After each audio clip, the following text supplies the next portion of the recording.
Hello everybody, welcome to another recorded game with me, Nobody. Today I'm going to share with you a recorded game between myself, playing as Japanese, against my opponent, CN Burns, playing as the Goths. Hopefully through this series, newer players will be able to analyze their own recorded games and understand the decision making involved in intermediate level multiplayer play. So, the Civ matchup is Japanese versus Goths. The first thing that I think of when thinking of my strategy is going to be the Civ matchup. So let's take a look at the tech tree. The Goths have a very strong early game, saving up to 200 resources on their mill, lumber camp, and mining camps. Their infantry also attack faster, starting in the feudal age, and their unique unit is the samurai, which is a very, very strong infantry unit. The other bonuses are not as relevant. They have a good archer line, they have access to gunpowder, a very, very good infantry line, and a decent cavalry line in the Rise of Rajas, with bloodlines now on their scouts and on their knights. However, they don't get the last armor upgrade on their cavalry, and their siege is pretty mediocre at best. My opponent this game, CN Burns, is playing as the Goths. The Goths are considered a premier infantry civ and really good against other infantry civs because their infantry costs 35% less starting in feudal age and also receive +1 attack versus buildings. In addition to this, their barracks work faster and can work extremely fast with the technology perfusion. They also get a anti-archer infantry unit, which can be created at the barracks with anarchy, and receive +10 population in the Imperial Age. They have a very weak archer line, very strong infantry line, some would argue the strongest infantry line in the game, and some pretty good cavalry with bloodlines on their scouts and knights. Unlike my civilization, they no, never mind, they do miss plate barding armor. It's one thing I wasn't quite aware of from before. But they do miss out on plate mail armor to help even them out. Their siege is also pretty mediocre, although they do receive bombard cannon. And they do get the hand cannoneer. So overall, these civs are quite similar. There's one big difference though, and that is the Goths are much, much stronger in infantry war compared to the Japanese. So if this gets down to an infantry versus infantry war, I expect the Goths to be able to pull out of it. And the other big difference is the Japanese have a much stronger early game due to the resources saved on their mill, lumber camp, and mining camps, as well as that extra infantry attack speed which may come into effect. And the one thing that I failed to mention is that the Goths don't get stone walls, so they have absolutely no way to defend themselves early on. And my game plan is going to be to try to hit the Goths early on and keep them behind. If I can keep the Goths behind, then I should be able to win this game. But if my civilization and his civilization are even throughout most of the game, and he has a good boom going, his infantry will be able to outmass my own infantry. And that's exactly what I don't want to happen. So my game plan is to be as aggressive as possible and try to do as much damage as possible in the early game. I started out with 4 villagers on wood, so that can be standard for a drush or a men-at-arms rush. He has gone with 3 villagers on wood, which is a little bit low for a Dark Age rush. Let's take a look at the maps, because that also influences my strategy. My gold is a little bit far away, but is certainly not in the worst position. I could try to wall off through this top side, and try to wall off on the bottom side. Wouldn't be too hard for me. My berries are in a very safe position. And the rest of my golds are forward, so eventually I'll have to build out in this way. Hopefully not lose any of these golds to early aggression. But again, that is a little bit more unlikely because the Goths are such a poor early game civilization. My opponent has an exposed gold. It's going to be hard to mine this due to it being on the hill. His lumber camp looks to be in a safe position. He has a back gold. And both of his stones are far forward, which is something that I really need to take notice of in case he'd like to go into Huskarls. So if I can keep him off these stones, or I can monitor these stones, I'll know if he'll be able to go into Huskarls.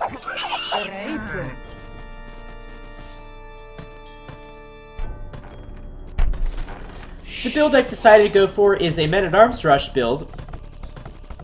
I prefer 22 population to go into Men-at-Arms. and place 2 villagers on gold.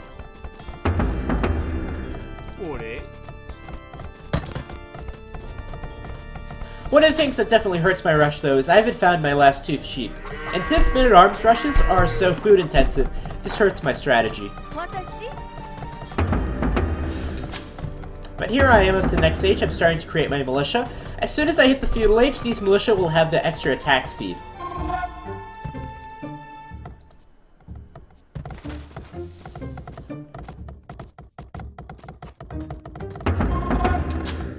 I'm going to be seeding a lot of farms. I can't afford to wait till horse collar is finished, because I would like to keep adding men-at-arms. So this goes to show you how aggressive the strategy is. I'm not even waiting for horse collar.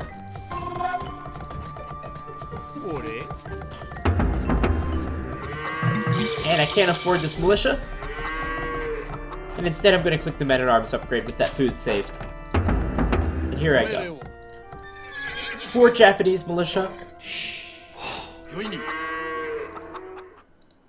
And my opponent has also upgraded to men-at-arms, which worries me a bit because his men-at-arms will be more cost-efficient than mine will. Luckily, I've taken a good fight here. I'm trying my best to save my scout, although it didn't exactly happen. And I'm going to try to do as much damage with these 4 full-health men-at-arms as possible. He's going to continue to make men-at-arms because it is his civ strength. And back in my own base, I'm preparing for an archery range transition.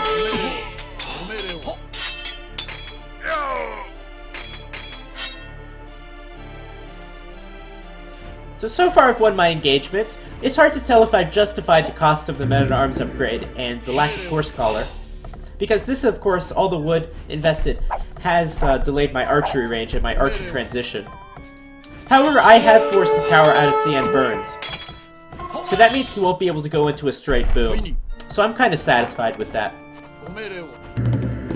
He won't be able to boom straight away since, of course, he spent the stone on the tower, and you need 100 stone for a town center. Here's my archer range transition, again delayed by my men-at-arms and the farm investment. And here comes my archers. Going to be very deadly, especially if my opponent doesn't transition to skirmishers, which I know he doesn't want to do because I think he's going to want to go into the castle age. Here's that archery range for the skirmisher transition to help them defend. And he's going to try to wall in. These 2 archers are just designed to keep these villagers off these farms. And I'm thinking about going up to the next stage myself. I've got plenty of farms seeded.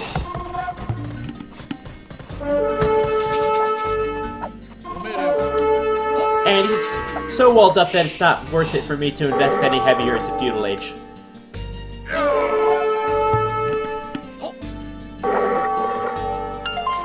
This one skirmisher is pretty scary to my archer, so I'm going to try to avoid it for the time being.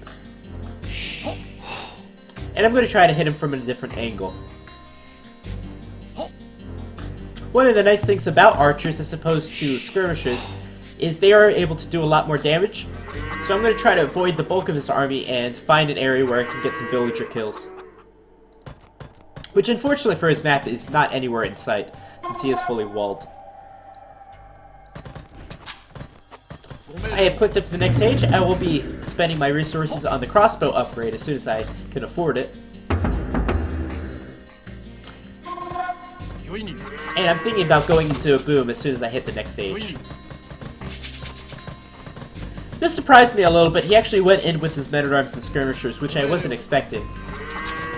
And lucky for me, he didn't go towards the gold. That would have been where he could have done the most damage. I'm going to wall him towards my town center. I missed a little bit right here, so he's going to run right past it.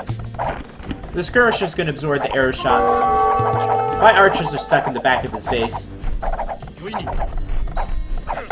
And luckily I forced him in this corner where he can't do too much damage. The men-at-arms are the ones that are going to be doing the most damage to villagers, not the skirmishers. Here they come, and they're going to get a single villager for their troubles. And there's the crossbow upgrade. He's rewalled, so I can't do any damage.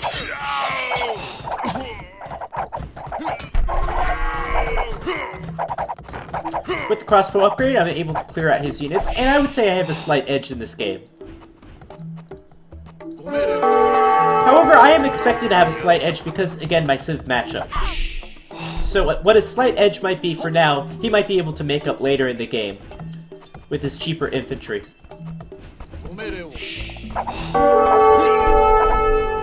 So I'm certainly not feeling very safe, despite my advantage.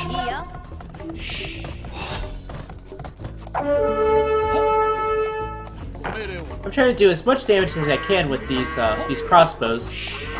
And I'm thinking he doesn't have a lot of army at this point, which is why I run in. This actually tends to be this ended up being a huge mistake for me. Although I idle a few farmers, I do lose quite a few crossbows. And in fact, he does have army to defend.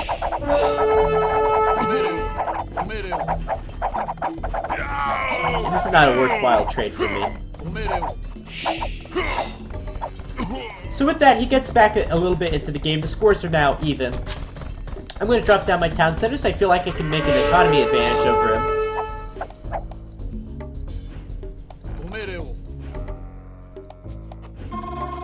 And hopefully that economy advantage will be enough to mitigate his cheaper cost on his units. On his infantry later on. I keep referencing infantry even though there's no infantry on the field because I know it will come down to that in the end.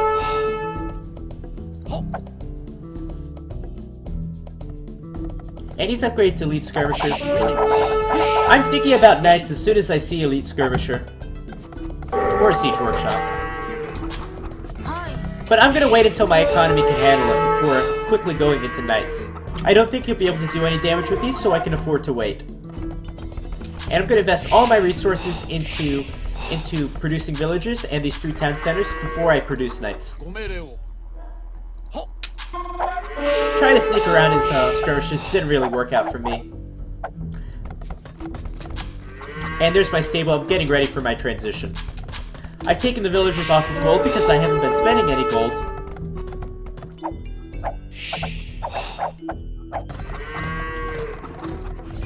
And my opponent has a stable of his own, so he's going to knights as well.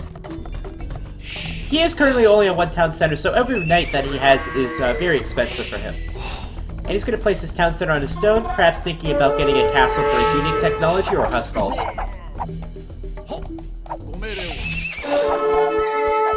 And here's my stable.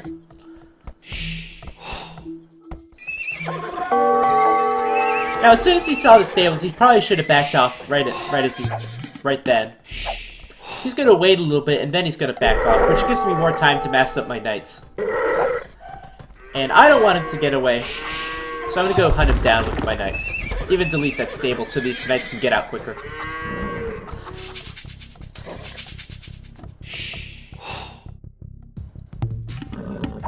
And here they go.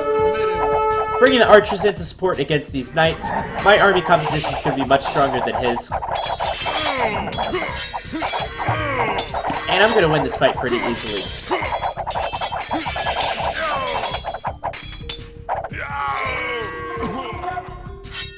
So the question for me now is how much do I invest in knights or how much do I want to go up to the next age?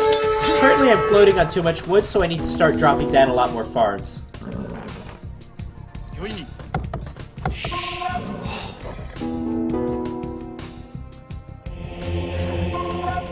And here's a forward monastery to try to heal up some of my knights, hopefully get a conversion or maybe this relic.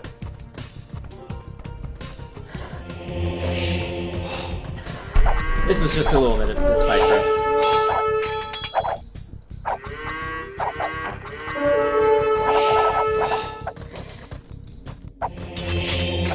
The biggest advantage I have in this game is my economy, since knights have been really expensive for him since he didn't wait like I did to try to mass up. He was already behind at the point, and he was behind because of him trying to invest in skirmisher and having to put up that tower. However, at this point, he does have more military than me, so it is looking a little bit scary for me.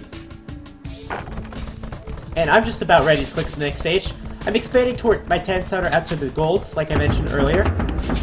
And since he does have a lot of knights, I'm going to go into pikemen. I figure if I can go into pikemen now, I can transition into champion later. And And that's just going to be a smoother transition than Samurai would be, despite Samurai being the stronger unit. And I've even built my barracks in a wall. So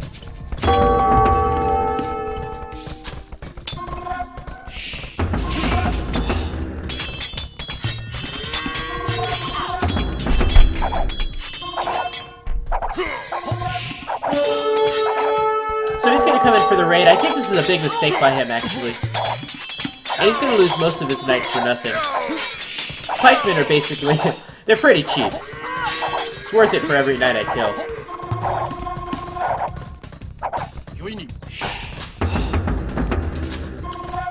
And I'm not planning on staying with pikemen because I know that he's going to transition out of knights. They don't get the last armor upgrade. The Japanese have very, very good pikemen, and he's probably expecting me to upgrade to Halb. I'm not going to fall into that trap, and I'm going to transition to champion instead. Halb's simply not worth it for me. If he doesn't stick with knights, that is. This is a nice little raid by him. I missed a little piece of my wall.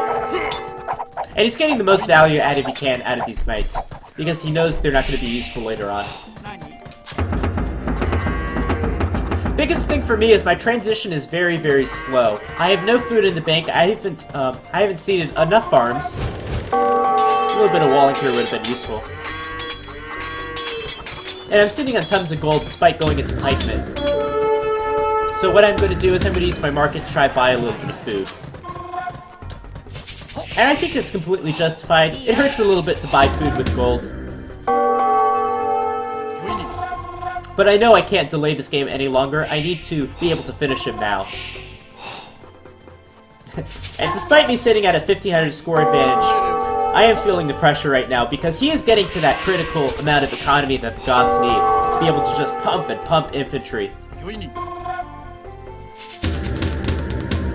Use the siege workshops to hasten the push. Gonna build a castle for some trebuchets and map control.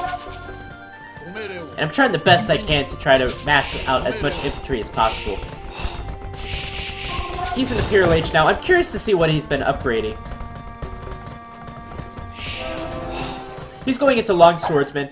Despite my advantage with my faster attacking and plate mail armor, champions or two-man-handed swordsmen, his Long Swordsmen are still going to be much more cost efficient.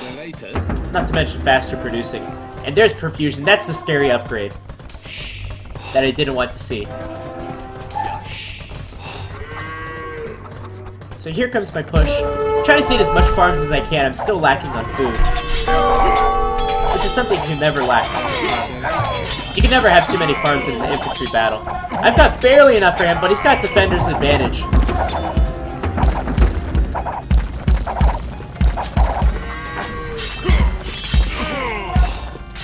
And there's a champion upgrade. It's only a small upgrade difference between champion and two-handed swordsman. And as you can see, he nearly wins this fight just on numbers alone. Meanwhile, I'm trying to take map control with my extra town centers. That's something you always have to do, whether you're winning or losing. Sometimes if you're losing, you just have to take a risk. And I'm trying my best to finish him, but he's still staying alive. The one big resource he is lacking is going to be food.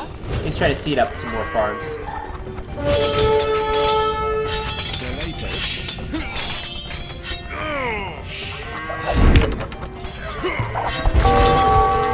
Unfortunately, I have no support for this trebuchet. Here comes my champions.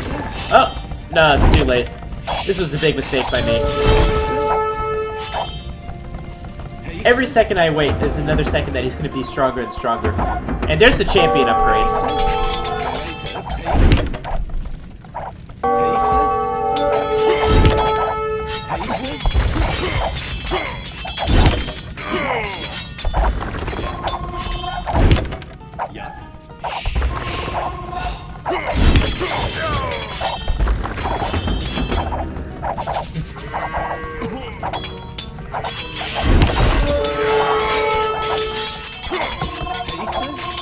As you can see, my economy is just able to overtake his. Here comes all of the champions that he's building. He's got defender's advantage once again. He's got the castle. He's got the attack downhill. And unfortunately I decided to attack the castle instead of his champions. So all these little mistakes could cost me the game.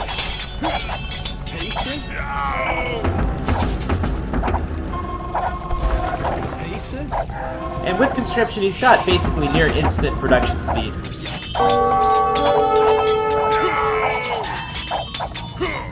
That'll be the third trebuchet I lose.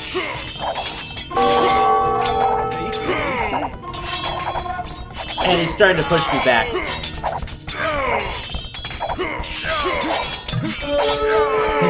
He's saying die, I need him to die. I realize the thing that's limiting me is my production speed, so I need to build some more barracks.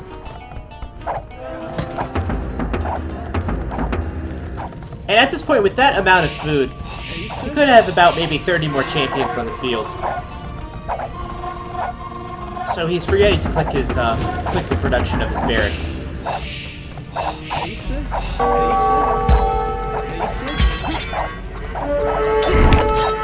There I come with the trebuchets. If I can win this fight, it can be game over for him.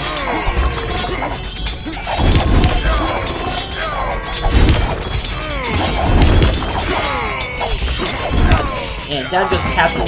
I want to take out his military production buildings as well. Try to take on top of the hill. Try to pump out as many units as possible. One thing that I had not thought of, that I just thought of right now, analyzing the game, is I forgot to make chemistry and make hand cannons. That could have really aided my army composition.